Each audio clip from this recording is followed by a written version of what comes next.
입니다. 오늘 교육부의 이 여름 사역 주제인 최고의 코치 예수님이라는 제목으로 함께 말씀 나누기를 원합니다. 최고의 코치 예수님. 로마 황제였던 마르쿠스 아울렐리우스는 자신의 책 자성록에서 이러한 고백을 합니다. 자신이 로마의 황제로서 굉장히 중립을 잘 지키는 꽤 좋은 황제의 역할을 할 수 있었던 그 이유는 자신의 가정 교사 덕분이었다라고 그 책에 기록을 해 놓았습니다. 그러니까 좋은 교사 한 명이 좋은 황제를 만들어낸 것입니다. 좋은 코치 한 명이 한 사람을 좋은 황제가 될 수 있도록 만든 것입니다. 사랑하는 여러분, 우리에게 가장 좋은 코치는 누구이실까요? 우리에게 가장 좋은 교사는 바로 우리 주 예수 그리스도이신 줄 믿습니다. 그분은 우리 인생의 최고의 코치가 되십니다. 바로 본문으로 들어가 보도록 하겠습니다. 오늘 본문을 보면 많은 사람들이 물고기를 건져 올릴 수 없는 현장에서 물고기를 건져 올린 그 기적의 모습만을 많이 기억에 담는 것 같아요. 그래서 기적을 베푸시는 예수님에 대한 모습에만 집중하며 이 본문을 대하는 그런 모습이 좀 있습니다. 그러나 이 오늘 본문은 단순한 기적 사건만을 보여주기 위한 의도를 가지고 있지 않습니다. 예수님의 원 의도는 기적 자체를 보여주시려고 하는 의도를 가지고 있지 않습니다. 만약에 기적 자체가 기적을 보여주시는 것이 목적이었더라면 예수님이 직접 그 물가에 나오셔서 이렇게 손을 뻗으신 다음에 물고기들아 모여라, 물고기들아 그물로 들어가라, 그물아 올라와라, 이렇게 외치면 그냥 그렇게 물고기들이 막 이렇게 바다에 모여가지고 그물로 들어가서 그물이 탁 건져 올려서 배에 탁 실리면 얼마나 많은 사람들이 그 기적에 환호하고 그 기적을 본 사람들이 박수갈채를 치며 그 기적을 베푸신 것에 대해서 엄청난 기쁨을 표현했을까요? 그런데 오늘 본문을 자세히 보면 예수님께서는 그 기적을 베푸시기 이전에 이렇게 말씀하시죠. 시몬에게 이르시되 깊은 데로 가서 그물을 내려 고기를 잡으라. 충분히 예수님 스스로 기적을 베푸실 수 있는 능력이 있음에도 불구하고 베드로를 시키십니다. 네가 가서 네 손으로 그물을 내려서 고기를 잡으라. 그러니까 적어도 예수님께서는 기적을 보여주는 것 자체가 목적이 아니라는 것을 우리는 알 수가 있는 것입니다. 그렇다면 저는 여러분들에게 질문 하나를 던지며 말씀을 나눠가기를 원합니다. 예수님은 왜 자신이 그물을 직접 올리지 않으시고 베드로를 통해서 그물을 올리신 걸까요?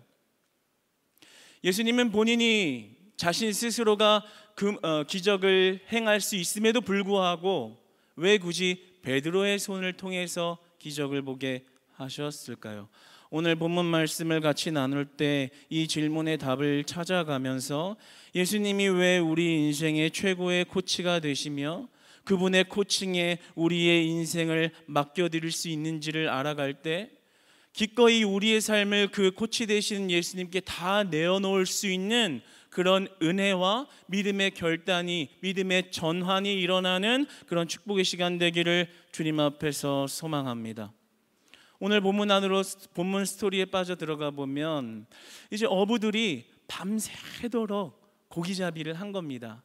어둑어둑한 새벽에 밤새도록 배를 가지고서 이 바다를 이렇게 탐색하고 돌아다니면서 밤새 자야 할 시간에 열심히 노동을 한 겁니다. 그런데 이 밤새도록 노동을 했지만 단 한 마리도 고기를 잡지 못한 것입니다. 그래서 낮이 돼서 이제 이렇게 배를 가지고서 육지로 돌아와서 배를 정착시켜 놓고 자신들이 잡지 못한 빈 그물을 가지고서 그 그물을 닦고 있었습니다. 심하이 했다는 거죠. 네, 끝났다, 종쳤다, 땡쳤다, 고기 한 마리도 못 잡고 아이고 이 그물 정비해 놓고 닦아 놓고 끝내야겠다. 그런데 이 그물이라는 이 단어가 이 헬라어로 뒤티아라는 말인데요, 이 단어가 복수 진행형으로 쓰였습니다. 그러니까 각각 어부들의 각각의 그물들이 다 비어 있었고 각자 자기 그물을 그렇게 손질하고 닦고 정비하고 있었다라는 것입니다. 그러니까 빈 그물을 닦고 있는 어부들의 마음은 어떠했을까요? 그냥 빈 그물도 아니고 밤새도록 고기 잡겠노라 나가서 정말 이렇게 열심히 일하고 왔는데 터덜터덜 비어있는 그물을 가지고 와 각자의 그 비어있는 그물을 닦고 있을 때 그 어부의 마음은 어떠했을까요? 굉장히 허탈했겠죠. 아이고 오늘 실패했다. 이렇게 열심히 수고했는데 오늘 건진 게 하나도 없네. 여러분 한번 생각해 보세요. 여러분이 오늘 밤에 돌아가서 밤새도록 남들 자고 있는 시간에 노동을 했는데 밤새도록 노동하고 났는데 벌은 돈이 한 푼도 없고 빵원이라면 얼마나 허탈하고 허무하고 그리고 이렇게 실망감에 휩싸이겠나요? 그런 어부들, 자신의 그물을 허탈한 마음으로 닦고 있는 그런 어부들을 향해서, 시몬을 향해서 예수님이 이렇게 말씀하시죠. 시몬에게 이르시되 깊은 데로 가서 그물을 내려 고기를 잡으라. 이게 좀 희한한 말인 거예요. 왜냐하면 직업적으로 한번 보자고요. 인간적으로 직업적으로 보면 예수님의 직업이 뭐예요? 목사요? 예, 잘못 들었습니다. 목수죠. 목수가 지금 어부, 그것도 어업의 전문가인 시몬에게 가서 지금 저기다가 지금 그물을 내려서 고기를 잡아라. 지금 목수가 어부에게 지금 고기를 저기다 대고 잡으세요라고 말하고 있는 것이 굉장히 부자연스러운 일이라는 거죠. 시몬은 알고 있었습니다. 저곳에 그물을 내렸을 때 고기를 잡을 수 없다는 것을 알고 있었어요. 밤새 나아가서 고기를 잡았는데 실패했기 때문에 낮에는 당연히 고기가 안 잡힌다는 것을 누구보다 잘 알고 있었습니다. 낮에는 고기가 더 깊은 데 아래로 숨기 때문이죠. 그러니까 밤에 한 마리도 못 잡았으니까 낮에 그 깊은 곳에서는 당연히 물고기를 잡을 수 없는 것이죠. 마태복음 4장 18절에 시몬에 대해서 소개하기를 시몬과 형제 안드레의 어업은 굉장히 번성을 하고 있었고 잘 나가고 있었고, 오늘 10절 기록에 보면 요한과 그의 형제 야고보와 자주 동업을 하고 있었습니다. 그러니까 굉장히 어업을 활발하게 고기를 잘 잡아서 돈을 많이 벌고 있는 그런 상태였다라는 거죠. 제가 이스라엘 갔을 때도 실제로 베드로가 장모를 모시고 살았던 그 터를 봤는데 굉장히 커요. 그래서 이제 역사적으로 보면 그렇게 장모님을 모시고 살 정도로 이렇게 재력을 가지고 있었다라는 것이 곧 어업을 굉장히 잘하고 있었다라는 것을 증명한다라는 것을 기억하고 있습니다. 그러니까 적어도 시몬은 시시한 어부가 아니라 누구보다도 바다에 나가서 갈릴리에 나가서 물고기 잡는 데서는 전문가 중에 전문가였다라는 것입니다. 누구보다도 어디에 가서 물고기를 잡아야 물고기를 그물 안에 넣을 수 있는지를 최고로 잘 알고 있는 어업 최고 전문가가 바로 시몬이었다라는 것입니다. 그러니까 그런 시몬에게 지금 가서 저기다가 고기가 없는 데다 가서 그물을 내려라는 말이 얼마나 다소 좀 듣기 어려운 부자연스러운 행동이겠어요. 그런데 시몬이 이렇게 대답하죠. 예 선생님, 랍비요. 예 선생님, 시키는 대로 하겠습니다. 못 잡을 줄 아는데 그래도 시키시니까 그렇게 하겠습니다. 그러나 그 베드로의 속마음에는 이 고기가 잡힐 거라고 생각을 잘 못한 것 같아요. 왜냐하면 만약에 잡힐 수도 있겠다라는 이런 생각을 했더라면 고기가 이렇게 왕창 올라왔을 때 와 신기하고 놀라워하고 와 선생님 대단하시네요 이렇게 칭찬하면서 밤새 한 마리도 못 잡았는데 그물이 찢어지게 잡았으니까 좋아해야 될 거 아니에요. 아니에요? 지금 듣고 있는 거 맞으시죠? 제가 순간적으로 이게 혼자서 지금 얘기하는 줄 알고 문화적 충격이 올 뻔했어요. 좋아해야 될 거 아니에요, 그렇죠? 할렐루야. 좋아해야 될 거 아니에요. 좋아해야 되는데 오늘 본문에 베드로가 어떻게 행동하나요? 두려워합니다. 무서워해요. 그래서 이렇게 얘기하죠. 너무 두려워서 예수님, 주님 내 곁을 떠나가소서. 신기하거나 놀라워하거나 고기가 많은 것을 어부가 즐거워하지 않고 두려워합니다. 왜 그랬을까요? 이 일이 거기서 그곳에서 물고기를 잡는 일이 불가능한 일이라는 것을 알고 있었기 때문에 그런 거예요. 이곳에선 절대로 물고기를 잡을 수 없다는 것을 알고 있었는데 일어날 수 없는 일이 일어난 상황에 대해서 베드로가 좋았던 게 아니라 두려웠던 겁니다. 주님 떠나소서, 내 곁을 떠나소서, 난 죄인입니다. 두려움이 엄습한 거예요. 그래서 베드로가 처음에 예수님을 대했을 때는 선생님, 랍비어라고 그렇게 말을 했지만 갑자기 물고기가 올라온 걸 보면서 호칭을 바꿔버리죠. 주여, 이렇게 이야기합니다. 72년의 번역을 따르면 이 주여라는 퀴리오스라는 말은 하나님과 동의어로서 빈번히 사용되어진 단어입니다. 그러니까 순간 베드로가 겁을 먹은 건 이분은 사람이지만 사람이 아니다라는 것을 인지한 거예요. 예수님의 존재 인식에 대해서 변화가 일어난 거죠. 사람이지만 사람이 아니구나. 할 수 없는 일이 이분의 말씀을 통해서 일어났구나. 좋은 게 아니라 순간 두려웠던 거예요. 이분의 존재에 대한 것을, 예수님의 존재에 대한 것을 깨닫는 순간 두려움이 찾아온 것입니다. 그렇다면 우리 예수님, 인간이자 신이며 신이지만 인간이신 예수님의 코칭은 어떠한가요? 참 방법이 이상합니다. 그렇죠? 기왕이면은 고기가 좀 많아 보일 법한 그 자리에 가서 자, 고기 그물을 던져라 이래야 되는데 오늘 본문에 보면 깊은 데로 가라, 깊은 곳으로 가라라고 말씀하십니다. 그 깊은 곳은 물고기를 잘 잡을 수 없는 곳입니다. 그 깊은 곳으로 가면 물고기가 없는 곳입니다. 상식적으로 좀 더 약간은 얕은 곳에 있어야 올라온 물고기를 그물로 낚아채는데 훨씬 더 용이하겠죠. 그런데 깊은 데로 가라, 오히려 잡을 수 없는, 불가능해 보이는, 고기가 없어 보일 법한 그곳으로 가라, 이렇게 이야기하십니다. 근데 여기에 놀라운 비밀과 축복이 있는 것을 보게 됩니다. 이 깊은 데라는 말의 이 깊이라는 말은 헬라어로 바토스라는 말입니다. 그런데 이 바토스라는 말은 당시 고대 헬라어 작가들이 비유적인 표현으로 어떤 의미를 지녔냐면 이 바토스는 위대함이라는 뜻을 가지고 있었습니다.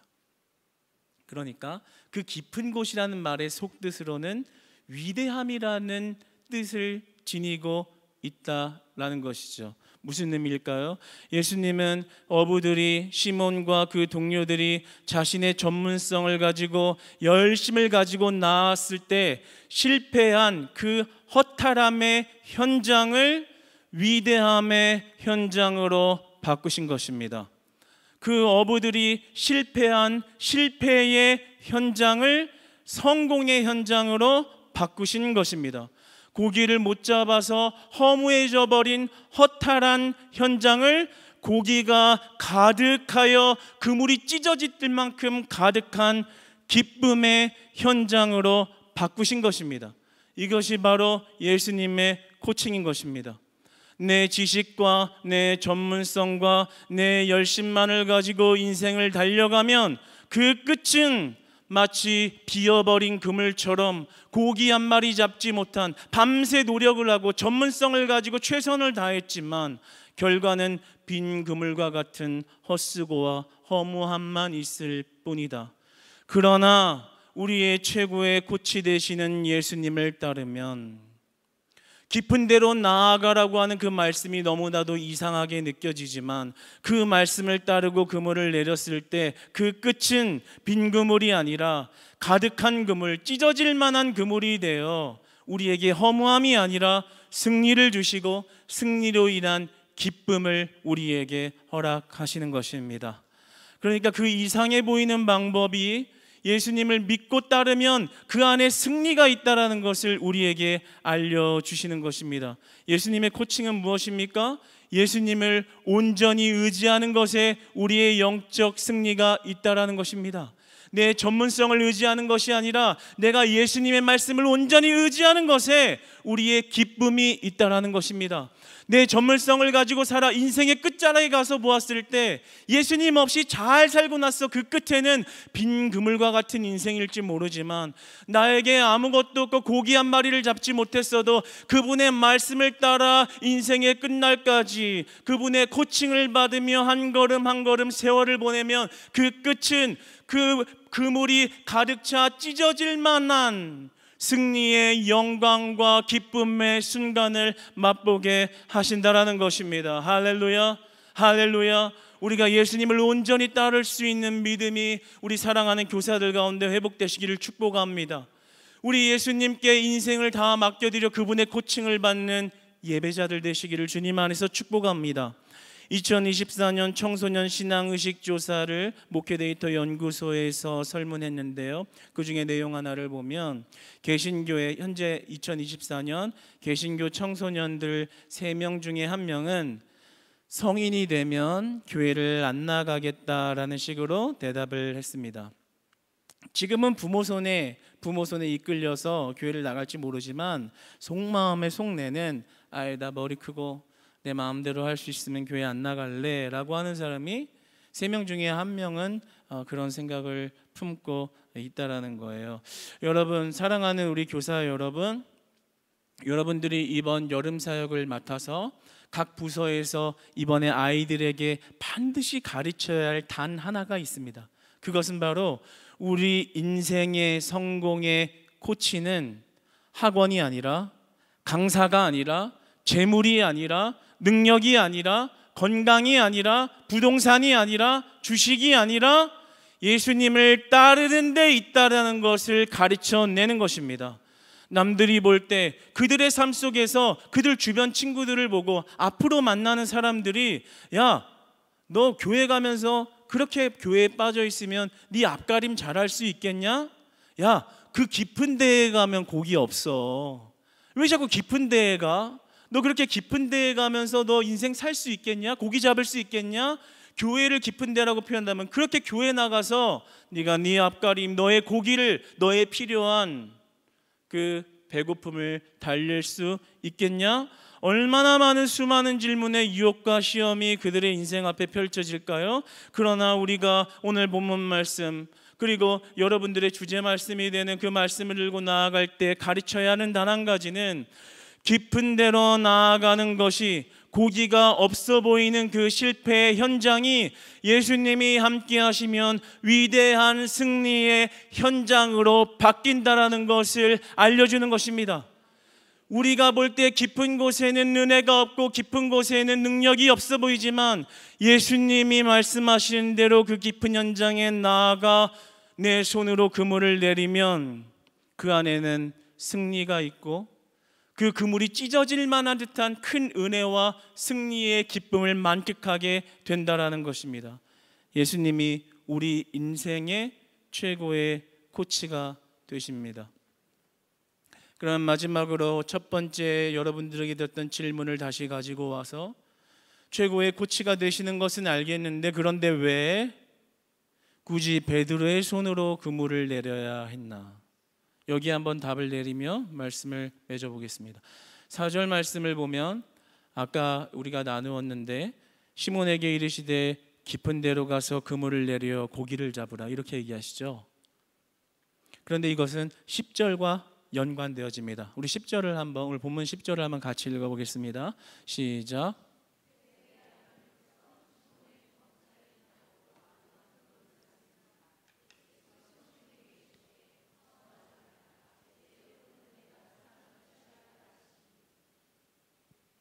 여기서 중요한 부분은 예수님이 베드로에게 이렇게 얘기하시죠. 시몬에게 이제 후로는 네가 사람을 취하리라. 여기서도 네가 사람을 취하리라 라고 하십니다. 내가 사람을 취하겠다라고 하는, 네가 사람을 취하리라, 네가라고 이야기하십니다. 그러나 한번 생각해 보면 예수님은 구원 사역을 직접 하실 수 있는 분입니다. 직접 전도하실 수 있고, 직접 회심하게 할 수 있고, 직접 구원을 베푸실 수 있는 분입니다. 그런데 왜 베드로를 통해서 그 일을 하려고 하시는 걸까요? 말씀 하나로 배 두 척의 물고기를 그냥 채우실 수 있는 분인데, 그런데 왜 베드로를 통해서 잡으셔야만 하는 걸까요? 교회에 부흥하는 거 예수님이 그냥 기적 주시면 이 자리 그냥 한 번에 다 찰 수도 있습니다. 그런데 왜 우리의 헌신을 요구하시고 전도를 요구하시고 그리고 우리의 섬김과 희생과 헌금과 노력을 통해서 왜 그 부흥을 이뤄가려고 하시는 걸까요? 교육부 성경학교 하나님이 기적 주셔서 오병이어처럼 매주 오는 아이들 1인 1 아이패드 준다. 놀라운 한국교회 역사적인 부흥이 일어날 겁니다. 그런데 왜 교사들의 수고와 헌신을 받으셔서 그 일을 이루려고 하시는 걸까요? 그럼 예수님은 하나님의 구원 사역을 이루는 데 있어서 베드로의 도움이 필요해서 베드로를 시킨 것이 아닙니다. 예수님이 본인 스스로 자신이 기적을 베푸실 수 있음에도 불구하고 베드로의 손을 통하게 하신 것, 예수님이 충분히 한 번에 기적을 베푸셔서 모든 것을 뒤집어 엎을 수 있으면서도 우리에게 헌신과 섬김을 요구하시며 깊은 데로 나아가라, 보이기에 아닌 것 같은 그곳으로 나아가라는 헌신을 요구하시는 것은 도움이 필요한 게 아니라 우리를 그분의 구원 사역에 동참시키는 것입니다. 그것은 그분이 우리를 축복의 자리로 인도하심인 것입니다. 우리 인생의 끝날에 열심으로 전문성으로 나아갔을 때 빈 그물이 되어버린 인생의 허탈함이 그분의 사역에 동참되어질 때 가득 찬 그물을 보게 되는 은혜, 그분의 구원 사역에 동참하는 자가 되었을 때 그 인생의 끝날에 가득 찬 그물을 보게 되는 승리와 기쁨이 있다라는 것이죠.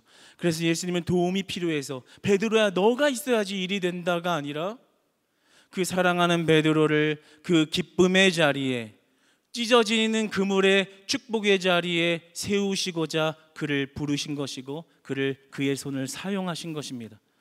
그렇다면 한번 생각해 보시죠. 우리의 부르신 자리, 교사로 부르신 자리, 목자로 부르신 자리, 전도자로 부르신 자리, 예배자의 자리로 성도로 부르신 자리, 직분자로 부르신 그 직분자의 자리, 그곳에서 희생하고 헌신해야만 하는 그 예수님의 희한한 방법은 우리의 고생으로 덕을 보셔야 되는 게 아니라 그 예수님이 하시는 구원 사역에 우리를 함께 있게 하셔서 우리를 결국에는 가득 찬 그물, 찢어진 그물의 은혜의 자리에 있게 하시려는 하나님의 축복이 임한 것입니다. 할렐루야. 여러분, 그 축복을 하나님께서 주시고자 여러분들을 깊은 곳으로 부르신 줄 믿으시기 바랍니다.